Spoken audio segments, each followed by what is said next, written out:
Selamat datang di Bijak News Sabtu 29 Maret 2025 bersama saya, Luna. Informasi pertama, Wakil Pimpinan Redaksi Kompas Bagja Hidayat mengungkapkan bahwa mekanisme penyaringan berita di Tempo telah berkembang secara sistematis seiring usia media ini yang mencapai 54 tahun. Tempo memiliki aturan ketat dalam rapat redaksi, di mana setiap usulan berita harus didukung dengan minimal 30% informasi yang valid sebelum dapat dibahas. Jangan berani-berani datang mengusulkan satu topik kalau tidak punya informasi dasarnya minimal 30% dari keseluruhan informasi itu, ujarnya yang dikutip pada Jumat 27 Maret.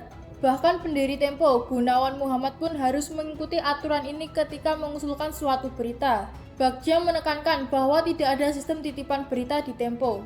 Semua usulan harus melalui proses seleksi dalam rapat redaksi yang bersifat egaliter.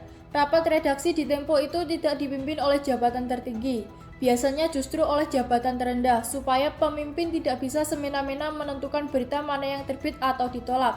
Jelasnya, usulan berita ini diuji melalui diskusi terbuka, di mana sumber informasi harus jelas. Narasumber anonim tidak bisa diterima dalam rapat ini. Kita harus transparan agar kadar informasinya bisa diukur, tambahnya. Selain itu, Tempo memiliki dua mekanisme utama dalam menyaring berita, yakni rapat perencanaan dan rapat pengecekan.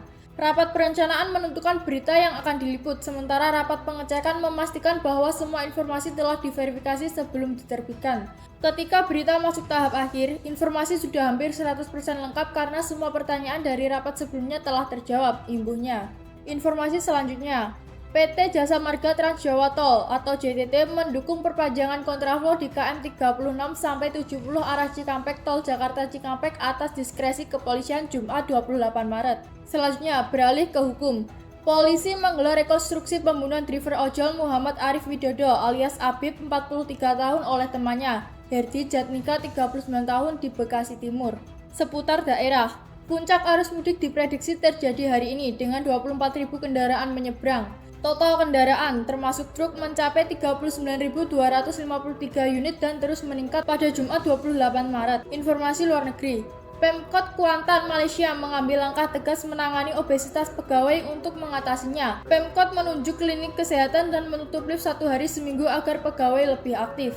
Bijak News mengucapkan selamat Hari Raya Nyepi Tahun Baru Saka 1947. Sampai bertemu di informasi bijak berikutnya.